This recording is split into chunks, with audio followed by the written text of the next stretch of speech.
Primary স্কুলে যে পাঠ্যপুস্তক পড়ায় তার চেয়ে আমরা তিনটে পাঠ্যপুস্তক বেশি পড়াই। একটা হচ্ছে আল কোরআন, একটা হচ্ছে আদরসুল আরবি, আর একটা হচ্ছে আকাইদ ফিকহ। আমার মাদ্রাসার ছাত্রছাত্রীরা 2004 সাল থেকে নিয়মিত উপবৃত্তি পাইছে, শতকরা 100% কিট অ্যালাউন্স পাইছে। কিন্তু 2021 সালের জুলাই থেকে আমার মাদ্রাসার ছাত্রছাত্রীদের উপবৃত্তি পর্যন্ত বন্ধ করেছে। আর আমাদের শিক্ষকদের তো কোনো বেতন ভাতা কিছু নেই, আমরা বিনা বেতনে এই শ্রম দিয়ে যাচ্ছি, বিনা বেতনে নিয়মিতভাবে এই প্রতিষ্ঠানগুলো চালিয়ে আসছি। আর আমরা বারংবার এই আমাদের বেতন ভাতের দাবিতে, জাতীয়করণের দাবিতে বারংবার আমরা আন্দোলন করে আসতেছি, কেন সরকার পদক্ষেপ নেয় নাই। আমরা বিগত 15-17 বছর এই জালেম জুলুমের হাতে জিম্মি ছিলাম, আমরা অত্যাচারিত, আমরা নির্যাতিত, আমরা নিষ্পীড়িত। সমাজের কাছে আমাদের কোনো মুখ নেই। যখন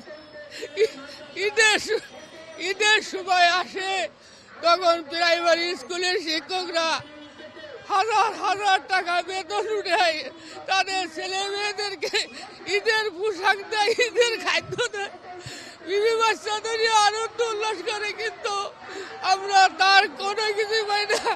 আমাদের ছেলে মেয়েদেরকে ভালো একটা পোশাক দিতে পারি না, আমরা বিবি বাচ্চাদেরকে ভালো একটু খাদ্য খানা দিতে পারি না।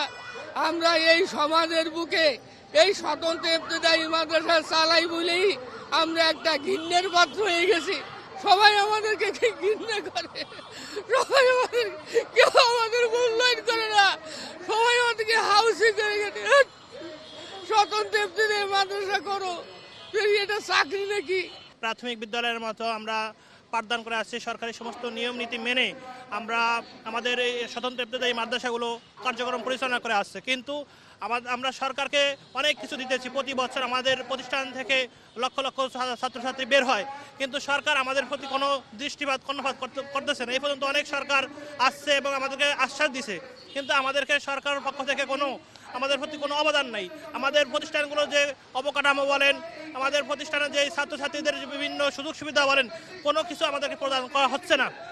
এই দীর্ঘ 40 বছর অবরোধ হওয়ার পর আমরা এখন প্রতি বছরই আমরা প্রত্যেক সরকারের কাছে বিভিন্ন অনুনয় বিনয় করে আবেদন করে আসছি, কিন্তু আমাদেরকে কোনো সরকারই আসছে না। বর্তমান যে সরকার আছে উনি হচ্ছেন, আমাদেরকে এই সরকারের উৎপত্তি হয়েছে বিভিন্ন বৈষম্য হওয়ার কারণে। বিগত সরকারকে আমরা বিপ্লবের মাধ্যমে পতন ঘটিয়ে বর্তমান সরকারকে আনছে। এই জন্য আমরা সেই আশা নিয়ে, বুক ভরা আশা নিয়ে আসছি, যাতে করে আমাদের এই বৈষম্য যেন দূর করা হয়। স্বতন্ত্র ইবতেদায়ী মাদ্রাসা যদি না থাকে তাহলে আপনার আলিয়া মাদ্রাসা এখানে এই স্টুডেন্ট যাইতে পারে না, কারণ স্বতন্ত্র ইবতেদায়ী মাদ্রাসা থেকে প্রাইমারি লেভেল শেষ করতে হয়। এরা শেষ না করতে পারলে দাখিলে উঠতে পারে না। যেমন প্রাইমারি শেষ করে আপনার হাই স্কুলে ওঠে, আমাদের এই স্বতন্ত্র ইবতেদায়ী মাদ্রাসায় ওই রকমই, যে স্বতন্ত্র ইবতেদায়ী মাদ্রাসা শেষ করেই দাখিলে যেতে হয়। কিন্তু স্বতন্ত্র ইবতেদায়ী মাদ্রাসা যদি না থাকে তাহলে দাখিল আলেম মাদ্রাসা থাকে না। একটা ইসলামিক রাষ্ট্র হিসাবে বাংলাদেশে 65,567টি সরকারি প্রাইমারি স্কুল আছে।